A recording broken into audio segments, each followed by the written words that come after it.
안녕하십니까. 사회법의 문제를 정리하겠습니다. 자, 1번 문제입니다.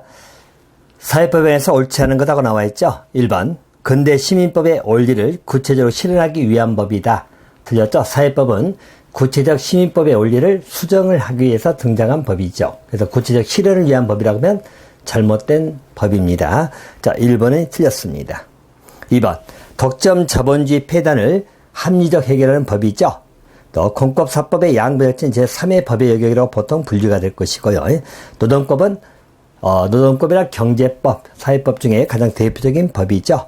1번이 틀렸습니다. 이렇게 보시면 되겠고요. 자, 2번 문제죠. 사법의 공법에서 가장 관계가 먼 것. 자, 1번죠. 사법의 공법 해석이 사회법의 등장을 의미하는 것이고요. 사유재산제도를 보장하는 것은 근대 시민법 원리입니다. 그래서 이걸 수정하고자 하는 것이 일반적으로 사법의 공법화 현상으로 보시면 돼요. 1번은 잘못됐습니다.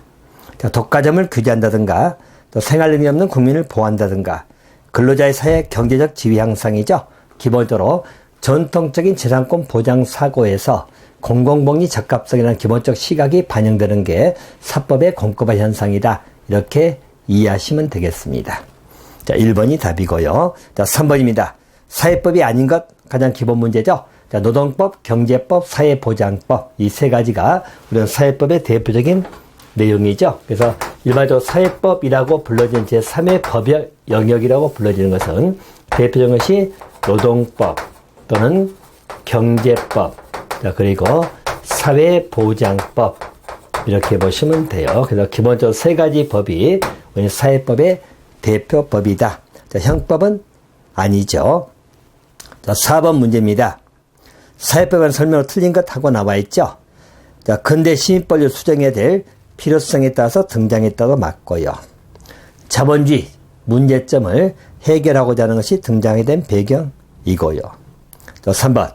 민법, 상법 등 사법을 대체하는 비교적 근래 등장한 법이다. 이건 틀렸죠? 사회법은 비교적 우리 근래 등장한 법이죠. 그래서 비교적 최근에 등장하는 법이다. 뭐 이렇게 이해하시면 될 것 같고요. 아울러서 우리 사회법 자체는 우리 민법, 상법, 사법을 대체한다. 자, 이건 잘못된 표현이죠. 사법을 대체하는 것이 아니라 우리 사법의 일부분이죠. 사법의 일부를 특별히 분리시킨 것이죠. 사법의 일부를 분리시켜서 발전시킨 법이다. 이렇게 봐야죠. 대체한다고 말하는 것은 잘못된 지문이 되는 것이다. 이렇게 봐두시면 돼요. 또 4번은 사법의 공법화 현상에 등장한 법이죠. 맞아요. 4번이 틀린 것은 3번 하시면 되겠습니다. 5번입니다. 사회보장법 체계에 속하는 법이 나와 있죠. 일반적으로 사회보장법 체계에 속하는 법들이 특별히 국민연금법이라든가 건강보험법, 산업재해보상보호법 또는 우리 공공부재에 해당하는 국민기초 생활보장법 이런 게 전부 다 우리 사회보장법이죠. 자, 근로기준법이나 최저임금법, 남녀고용평등법 전부 다 여기 노동법에 들어간 형태들이죠. 그래서 정답은 1번이 답입니다. 자, 6번 문제죠. 집단적 노사관계법, 노동조합이죠. 개별적 노사관계법, 근로계약이죠. 그래서 틀린 것 하고 물어봅니다. 1번. 개별적 노사관계법은 개개 근로자를 개별적 보호하는 법이죠. 맞고요. 2번. 집단적 노사관계법은 노동자원 단체를 통해 가지고 집단적 보호를 위한 법이 우리 집단적 노사관계법이죠. 또 집단적 노사관계법은 개별적 근로자를 보장하는 역할을 담당한다. 맞습니다. 자, 노동법의 특성을 뚜렷하게 나타내는 분야는 집단적 노사관계법이죠. 그래서 노동법은 핵심이 우리 노동조합을 결성해서 일종의 이제 협약을 하거나 교섭을 하는 기본적인 이 부분, 즉 집단적 노사관계법이 가장 핵심적 부분을 생각하시면 될 거예요. 자, 4번은 틀렸습니다. 자, 여러분들 8번으로 갑니다. 근로기준법에서 정하는 근로조건의 기준은 최저기준을 정하고 있다. 근로기준법은 우리 근로의 최저기준을 정하고 있다. 이렇게 정리해 주시면 될 것 같습니다. 자, 바로 9번 문제죠. 근로계약 특질이 아닌 것 나와 있죠. 자, 집단적 그리고 정형성, 형식성입니다. 임의성은 잘못된 지문이죠. 그래서 임의성은 없다 이렇게 봐두시면 돼요. 자, 집단성을 띠는 것은 정형화됐다는 의미를 말합니다. 임의성이 틀렸다고 보시면 되겠고요. 자, 우리 법원의 우선순위에 관련된 문제이지요. 자, 법원의 우선순위. 자, 노동법에서 법원의 우선순위에 관련된 문제입니다. 일반 우리 법원이라는 것은 헌법이 가장 위에가 있겠죠.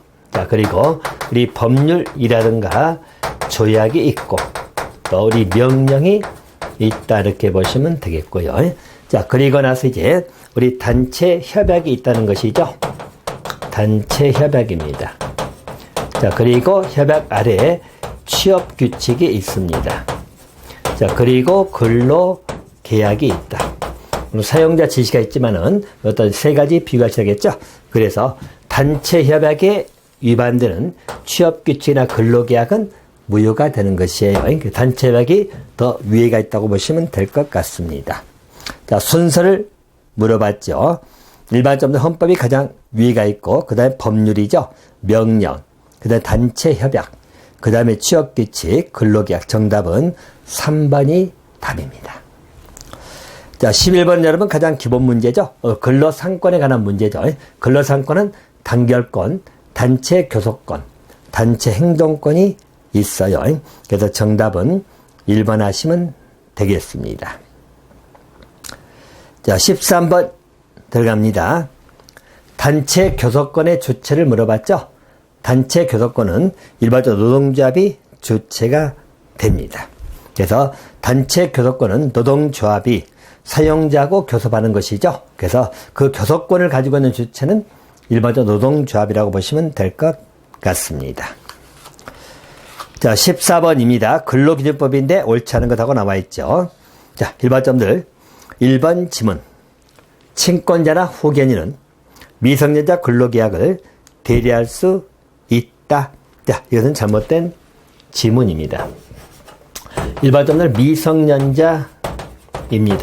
자, 미성년자는 일반적으로 단독으로 우리 근로계약을 맺을 수 있어요. 그래서 미성년자는 단독으로 할 수 있는 것 중에 근로계약을 체결하는 문제, 자, 또 임금을 청구하는 문제, 이것은 미성년자도 단독으로 가능합니다. 알겠죠? 그래서 단독으로 가능하다 이렇게 보시면 돼요. 근로계약 체결이라든가 임금 청구는 단독으로 할 수 있습니다.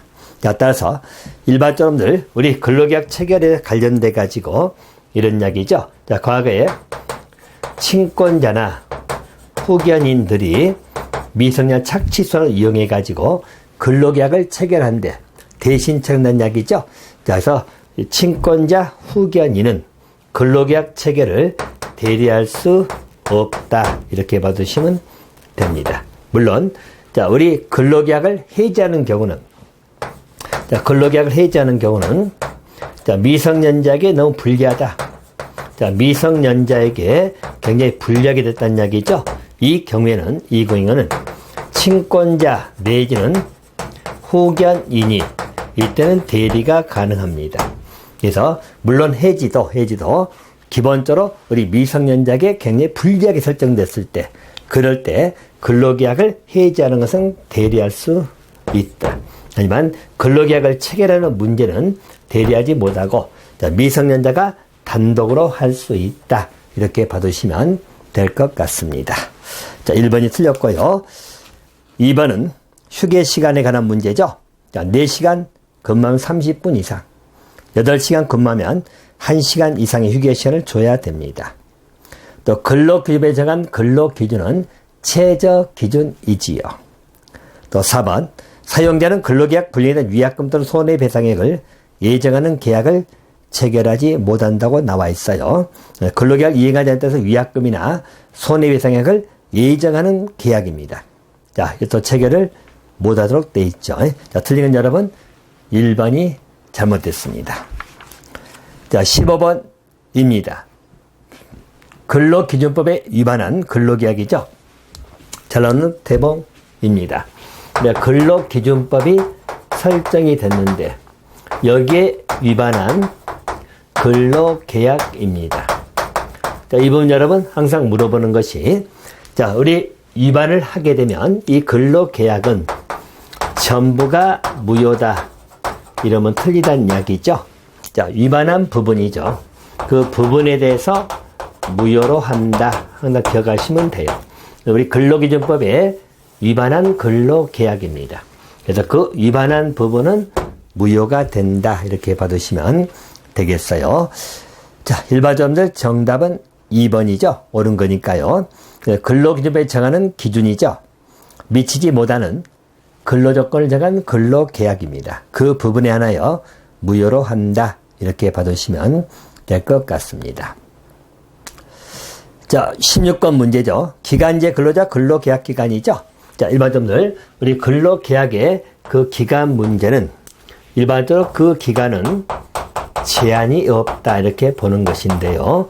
단 기간제일 때는 2년을 초과할 수 없다 이렇게 나옵니다. 그래서 우리 근로계약 기간은 기본적으로 제한이 없다. 하지만 기간제 근로자 근로계약 기간은 2년을 초과하지 못한다. 정답은 2번 하시면 됩니다. 자, 17번입니다. 사용자는 긴박한 경영상 필요가 있다면 근로자 해고가 가능한데 그 경우에 해당하지 않는 것 하고 나와 있죠. 기본적으로 긴박한 경영상 이유로서 양도, 인수, 합병입니다. 그래서 긴박한 경영상 이유라는 것은 양도나 인수, 합병이 들어가요. 그래서 이게 이제 기본적으로 해고할 수 있는 사유로 나옵니다. 원래는 부당해고가 금지가 돼야 되겠죠. 근데 그 경우는 가능한 경우이지요.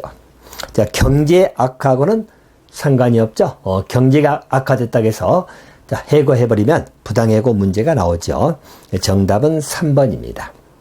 자, 19번입니다. 자, 일반적 근로기준법상 애고해고의 적용 예외 사유가 아닌 것하고 나와 있죠. 자, 이 말은 일반적으로 애고를 하지 않는 그 규정에 관한 내용이지요. 그래서 애고를 해야 되는 게 당연한 사례죠. 대신 애고를 하지 아니하는 예외 사유입니다. 자, 예외 사유는 자 보시면 자 근로자가 계속 근로한 기간이 3개월 미만이지요. 자, 근로 기간이 3개월 미만이다 이렇게 보시면 되겠고요. 자, 두 번째는 천재사변 등 부득이한 경우죠. 자, 그래서 천재사변 등 애고하기가 불가능한 경우라고 생각하시면 되겠죠. 자, 또 세 번째는 근로자가 고의로 사업에 막대한 지장을 초래하거나 재산상 손해를 끼친 경우죠. 그래서 근로자가 고의로 자, 막대한 손해, 그죠? 그래서 막대한 지장을 초래한 경우입니다. 자, 이런 경우 등이죠. 이런 경우는 예외 사유가 되는 것이다. 자, 아닌 것 물어봤죠. 2개월 미만이면 3개월 미만이니까 들어가겠죠. 자, 2번 지문은 부득이한 사유. 3번은 고의로 재산상 손해 끼친 경우 들어가죠. 네, 과실 부분은 아니란 이야기죠. 그래서 적용 예외 사유가 아닌 것 4번을 답하시면 되겠습니다. 자, 20번이죠. 임금 채권의 우선 변제에서 자, 조세 공과금 단체권의 우선 변제될 채권 종류가 아닌 것하고 나와 있습니다. 일반점들 임금이나 근로의 채권 재보상금은 조세 공과금 다른 채권의 우선 변제될 채권이지요. 일반점들 우리 채권 변제 우선 순위에 관련된 문제이지요. 네, 변제할 때 있어서 우선 순위입니다.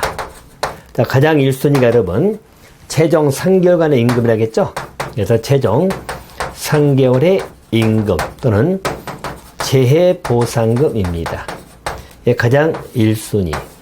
자, 그리고 2순위는 우리 저당권 등에 우선되는 조세나 공과금이 2순위. 그죠?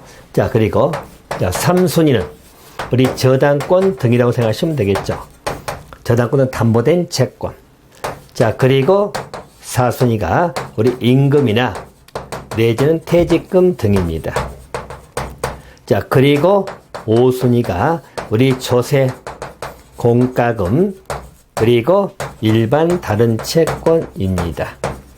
그래서 일반적으로 임금 등은 일반 채권 등에 비해서 우선 변제된다. 이렇게 봐두시면 되겠고요. 물론 최종 3개월 임금이나 재보상금은 가장 1순위로 변제가 돼야 된다. 이렇게 정리를 하시면 될 것 같죠. 자, 위로금은 우선 변제된 채권 종류는 들어가지 아니합니다. 1번이 답이고요. 자, 21번입니다. 임금 채권의 소멸시효 기간 나와 있죠? 3년입니다. 자, 근로자가 임금 채권을 청구를 해야 될 문제 3년으로 기억하시면 됩니다. 자, 22번 문제입니다. 근로기준법상 근로조건에 관한 설명이 틀린 건 나와 있죠? 우리 근로기준법에 규정된 근로조건은 최저기준입니다. 자, 1번은 맞았고요. 2번. 사용자는 근로자가 근무 시간 중에 선거권 행사를 위해서 필요한 시간을 청구하면 이를 거부하거나 변경하지 못한다에 관련된 문제죠. 일반적으로 근로자가 공민권 행사하는 것이죠. 선거권 등입니다. 선거권 등 우리 공민권을 행사하는 경우이지요.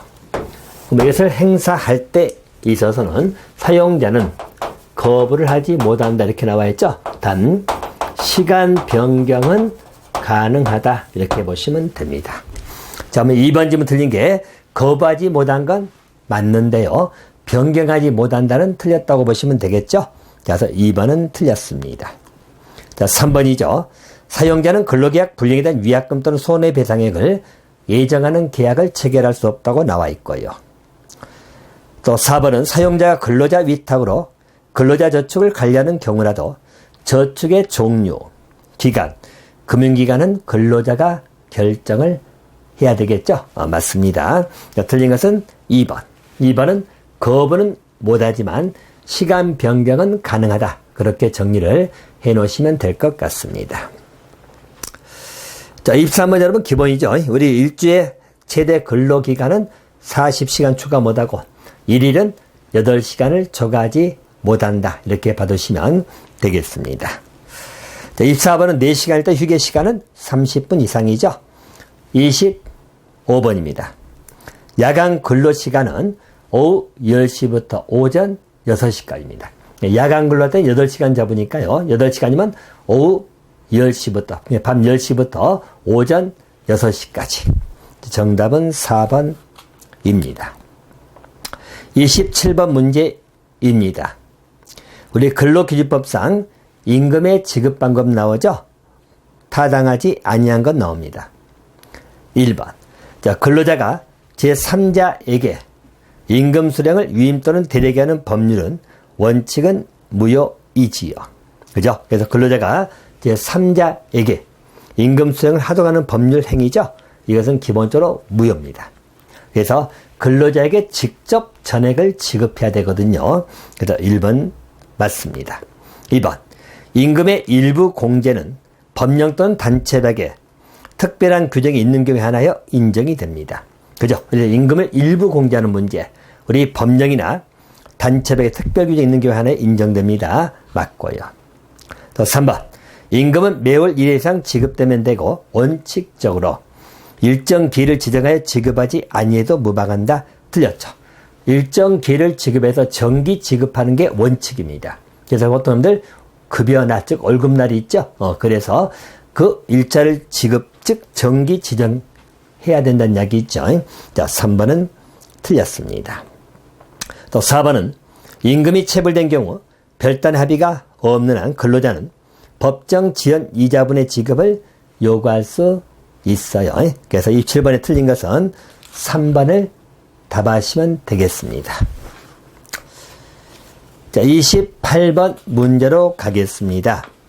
28번 문제는 노동자 및 노동관계 조정법상 근로자죠. 타당한 것. 자, 일반적으로 우리 근로자라고 하는 것은 직업의 종류를 불문하고 임금, 급료, 기타 이에 준하는 수입에 의하여 생활하는 자죠. 임금이나 급료 이에 준하는 수입에 의하여 생활하는 자를 우리는 근로자라고 보시면 될 것 같습니다. 자, 2번이 정답입니다. 이렇게 보시면 되겠고요. 자, 31번입니다. 노동자 및 노동관계 조정법상 사용자가 행하는 쟁행위는 직장 폐쇄죠. 물론 직장 폐쇄는 쟁행위를 개시한 이후에만 할 수 있어요. 그래서 정답은 3번이 답입니다. 자, 32번이죠. 자, 노동자 및 노동관계 조정법인데 옳지 않은 것 하고 나와 있죠. 1번. 노동자 및 조합원은 어떠한 경우에도 인종, 종교, 성별, 연령, 신체적 조건, 고용 형태, 정당 또는 신분에 의하여 차별 대우를 받지 아니한다. 차별 대우 금지이지요. 1번은 맞았고. 2번. 노동조합은 그 규약이 정하는 바에 의하여 법인을 할 수 있어요. 노동조합은 법인이 될 수 있다. 또 3번. 사용자는 노동조합 및 노동관계 조정법에 의한 단체 교섭 또는 쟁행위로 인하여 손해를 입은 경우죠. 노동조합 또는 근로자에게 배상을 청구할 수 있다. 자, 이것은 여러분 틀렸죠? 우리가 쟁행위를 하는 경우이지요. 이 행위가 우리 법에 의해서, 법령에 의해서 이루어진 정당한 행위입니다. 그러면 정당한 행위로 인해 가지고 발생된 쟁의 행위에 대해서는 일반적으로 민사상 손해배상이든 손배 책임이든 또 우리 형사 책임 문제이지요. 자, 기본적으로 해서 면제가 된다 생각하시면 됩니다.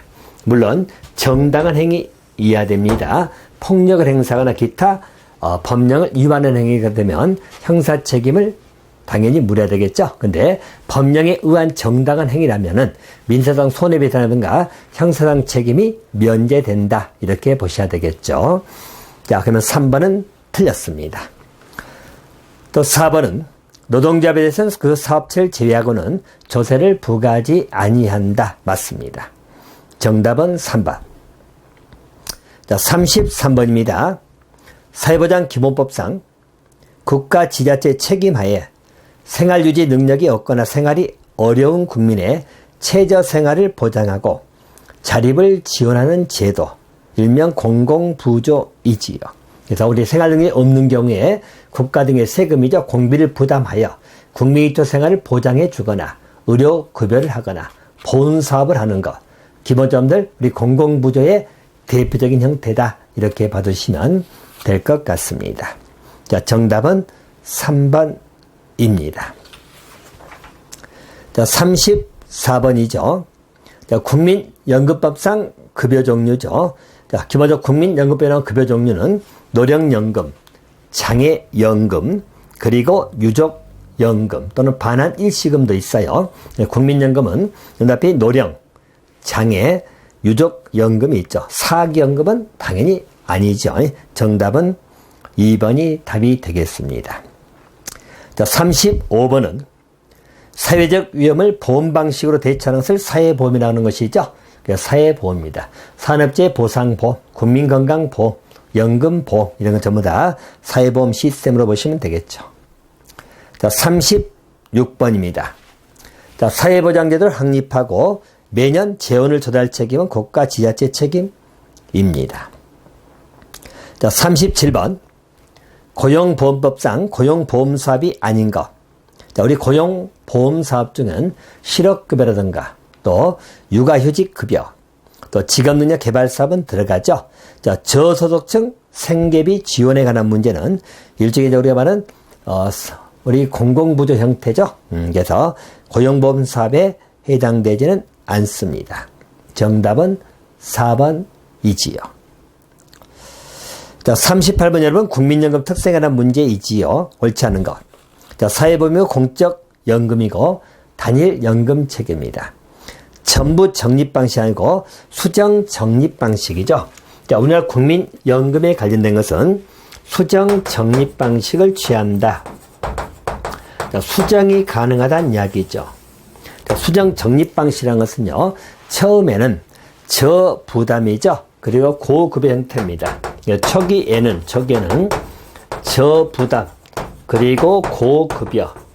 처음에는 적게 내고 많이 받는 구조다. 이렇게 보시면 돼요. 자, 그러다가 이제 그게 제도가 정착이 되면 이제 우리 보험료를 올려야 되겠죠. 그래서 일종의 이제 우리 보험료를 상향 조정하는 것이죠. 여러분들 현재 보험체계, 우리 국민연금체계입니다. 그래서 연금보험료가 증가된다는 이야기죠. 그래서 수정 적립 방식을 취하고 있기 때문에 그렇습니다. 초기에는 적게 내고 많이 받는 구조다, 이렇게 초기 내용이에요. 현재 제도가 정착되다 보니까 이제 보험료 상향이 들어가고 있죠. 그래서 상향 조정하는 것이 수정 적립입니다. 전부 적립 방식이 아니고요. 정답은 4번입니다. 자, 39번 통상임금이죠. 옳지 않은 거. 일반적으로 통상임금이라는 것은 정기적으로 지급되는 거. 평균임금은 3개월 동안 생활하겠죠. 통상임금입니다. 1번. 자, 근로자에게 정기적 일률적으로 지급하러 정한 금액을 말하겠죠. 또 2번. 자, 근로자가 실제로 자, 야근, 휴일을 제공하기 전에 미리 확정돼 있어야 되겠죠. 또 3번. 해고, 애고수당, 법정수당, 연차, 유급휴가수당, 평균임금의 최고한도 보장. 자, 통상임금은 최저한도 보장이죠. 최고가 아니고 최저한도. 이렇게 보셔야 최소한도로 봐야 되겠죠. 3번은 틀렸습니다. 또 4번은 임금명체나 지급 주기의 장단, 지급주기가 기냐 짧으냐, 형식적 규정이 아니라 통상임금의 법적 요건을 객관적 성질이 충족해야 됩니다. 자, 맞아요. 통상 틀린 것은 3번 하시면 됩니다. 자, 40번이죠. 자, 우리 산재법이죠. 산업재해보상보험법상에서 업무상 재해. 자, 업무상 재해가 인정이 되면 일정의 우리 보험금이 지급되겠죠. 그래서 업무상 재해가 인정된 사고와 해당되지 않는 건 나와 있죠. 자, 기본적으로 업무상 재해가 되려면 가장 기본적 특징이 우리 사업주입니다. 사업주의 지배관리 화해. 자, 이 부분이 기본적으로 들어간다고 생각하시면 됩니다. 업무상 재해가 되려면 사업주의 지배관리 하에 또는 우리 사업주의 지시에 따라서 뭐 이런 것들 기본적으로 들어가겠죠. 또 사업주가 제공한 시설물 이런 것, 또 사업주가 제공한 교통수단입니다. 자, 이것도 기본적으로 사업주의 지배관리 하에서 지배관리가 가능해야 됩니다. 이렇게 봐두시면 돼요. 자, 그러면 1번 지문입니다. 휴게 시간이라도 사업주의 지배관리하에 있다고 본다면 업무상 제외가 되는 것이고요. 2번, 사업주가 주가나 지시에 따라 참여한 행사죠. 발생한 사고도 업무상 제외. 사업주가 제공한 시설물의 결함으로 발생한 사고도 업무상 제외. 자, 4번 틀린 게 사업주의 지배관리하에 있지 않더라도가 아니라 지배관리하에 있는, 거기서 사업주가 제공한 교통수단이죠. 출퇴근에 발생한 사고입니다. 사업주 지배관리에 있지 않는다면 업무상 재해가 아니겠죠. 정답은 4번 하시면 될 것 같습니다. 자, 41번이죠. 자, 사회보험법이 아닌 것하고 나와 있죠. 자, 사회보험법 일반점들 우리 고용보험법이라든가 기초노령연금법, 산업재해보상보장보다 사회보험법에 들어갑니다. 근데 국민기초생활보장법은 공공부조에 해당되는 것이죠. 우리 사회보험하고 공공부조의 기본적 차이점. 그래서 우리 국민기초생활보장법은 공공부조이기 때문에 사회보험법에는 해당되지 않는다. 자, 4번을 답하시면 될 것 같습니다. 자, 사회법의 문제는 여기서 마치도록 하겠습니다.